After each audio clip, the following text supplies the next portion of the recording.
रूपनगर के राजा मानसिंह बहुत ही धर्मपरायण और दयावान व्यक्ति थे। राजमहल में जो कोई भी अतिथि आता था, राजा उनको ऐसे सेवा करते थे, वो बहुत तृप्त होके जाते थे वहाँ से। ऐसे ही एक दिन एक ऋषि आए। राजा ने उनकी खूब सेवा की। ऋषि राजा के ऊपर बहुत प्रसन्न हुए और राजा को एक अनोखी विद्या प्रदान की। और ऋषि ने कहा, देखो राजन, इसको तुम जीवन में 2 बार ही प्रयोग कर सकते हो। राजा का मंत्री बहुत ही कुटिल स्वभाव का था।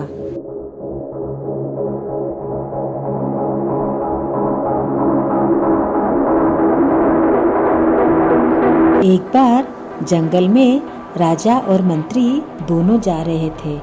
तभी रास्ते में एक कबूतर मरी पड़ी थी। तभी मंत्री ने कहा, महाराज, आपको तो अद्भुत ज्ञान है। आपको तो वो ऋषि ने आशीर्वाद किया था।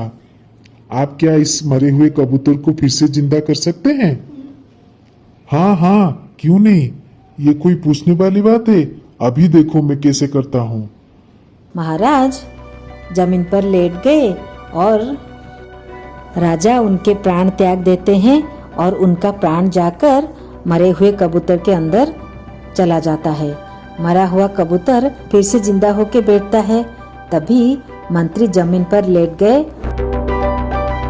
उन्होंने भी उनका प्राण छोड़ दिया। उनका प्राण जाकर राजा के शरीर के अंदर घुस गया। जब वे ऋषि राजा को गुप्त ज्ञान दे रहे थे, तभी मंत्री छुप छुप कर सारे ज्ञान कला सीख लिया। तभी उन्होंने ऐसे प्रयोग करके राजा के शरीर के अंदर घुस गए। मंत्री वो कबूतर को पकड़ने के लिए जैसे ही उठे, तब कबूतर सब कुछ जान लिया। अरे, मंत्री को भी ये ज्ञान पता है। राजा चला करके वहां से उड़ गए। राजा के भेष में मंत्री अपने राज्य को लौट आए और जब राज्यसभा में बैठे, तब उन्होंने राज्यसभा में कोई भी समस्या का समाधान नहीं कर पाए। अरे ये क्या, मैं तो कोई भी समस्या का समाधान नहीं कर पा रहा हूँ। मैं क्या करूँ? ये राज्यसभा को कैसे चलाऊं? राजा की ये हरकत देखकर महारानी, अरे ये क्या? महारानी सोच में पड़ गई। अरे ये क्या, राजा अभी कोई समस्या का समाधान भी नहीं कर पा रहे हैं। ये सचमुच में राजा है या और कोई है? मुझे तो संदेह हो रहा है, हमारे महाराज के साथ कुछ गलत तो नहीं हुआ। ऐसे करके महारानी बहुत चिंता में रहने लगी। तभी महाराज के भेष में मंत्री चिंता में पड़ गया। अरे अब मैं क्या करूं? कैसे उस कबूतर को मारूं जिसमें महाराजा की जान है? उसको नहीं मारूंगा तो मेरी चिंता तो और बढ़ती रहेगी। ये राज्य तो तब तक मेरा नहीं हो पाएगा।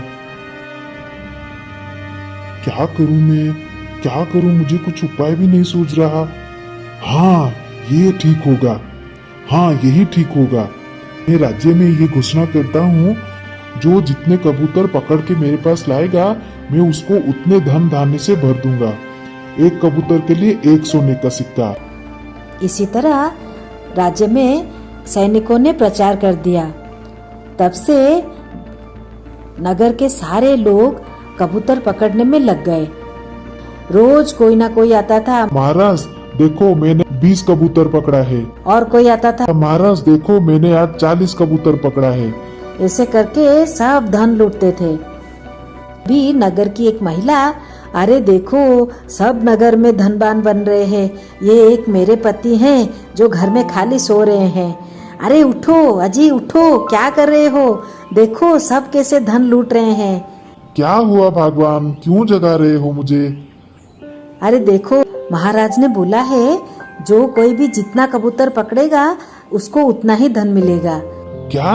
ये बात मुझे पहले क्यों नहीं बताया? उसने कुछ चावल के दाने लेकर गया जंगल में। चावल के दाने बिछाकर वो एक पेड़ के पीछे छिप गया।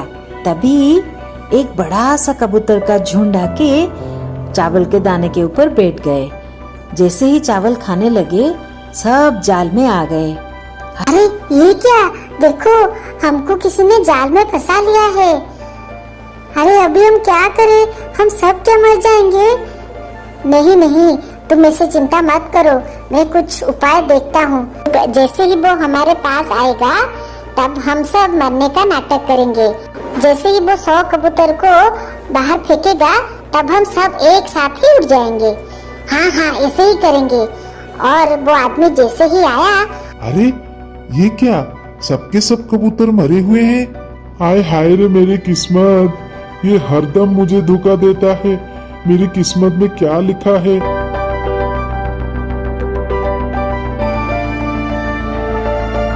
अरे मुझे तो कितना बड़ा मौका मिला था, मैं अभी कितना धन कमा लेता।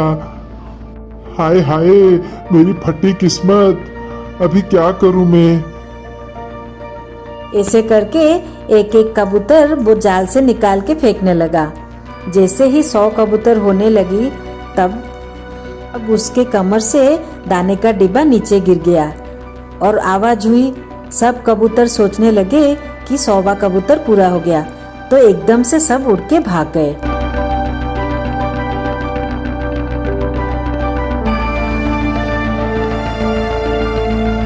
और जिस कबूतर में महाराजा की जान थी वही बाकी रह गई।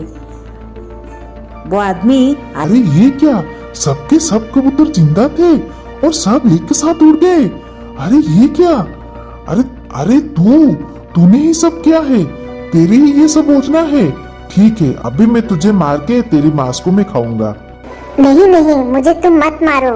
अगर मुझे तुम जिंदा रखोगे मैं तुम्हें धन धान से भर दूंगा, मुंह मांगी धन दूंगा। क्या सच में? अरे तुम तो बोलते हो, सच में तुम ऐसा कर पाओगे? तुम्हें खाली इतनी काम करना है, तुमको मुझे राजमहल में पहुंचाना है, रानी के पास। अच्छा ठीक है, मैं रानी के पास पहुंचा दूंगा। तुम मुझे सच में धन दोगे ना? हाँ हाँ। महारानी को कबूतर सब कुछ बताता है। महारानी सुनकर अपने खजाना से बहुत सारा धन लाकर वो आदमी को दिया। वो आदमी वहां से बहुत खुश होकर लौटा। रानी ने बताया, महाराज अभी हम क्या करें, कैसे आपको मैं फिर से अपने रूप में वापस लाऊं? कबूतर ने बोला, अरे हाँ महारानी, आप चिंता मत करो, इसका भी उपाय मेरे पास है। तभी कबूतर ने महारानी के कान में जाकर कुछ बताया। महारानी वो मंत्री के पास गए। महाराज, आपको तो वो गुप्त विद्या पता है, आप इतने सारे कबूतर को मार रहे हो, क्या इन्हें जीवित कर पाओगे? हाँ महारानी, मैं जीवित भी कर पाऊंगा। आप इनमें से कोई भी कबूतर उठाइए और मुझको दीजिए। महाराज ये लीजिए, इस कबूतर को आपको बचाना है। मंत्री जमीन के ऊपर लेट गए और अपना प्राण निकाल के कबूतर के अंदर डाल दिया। जैसे ही कबूतर के अंदर डाला, कबूतर से महाराज का प्राण आकर महाराज की शरीर में प्रवेश कर गया और महाराज जिंदा हो गए, अपने शरीर को प्राप्त कर लिया। तभी महाराज मंत्री वाले कबूतर को पकड़कर उसके 2 टुकड़े कर दिए। ऐसे ही कुटिल मंत्री का प्राण चला गया और महाराज अपने शरीर को प्राप्त हुए और राजा अपने राजकाज को अच्छी तरह से संभालने लगे। इसी तरह के नए नए कहानियाँ देखने के लिए हमारे चैनल को लाइक और सब्सक्राइब करें।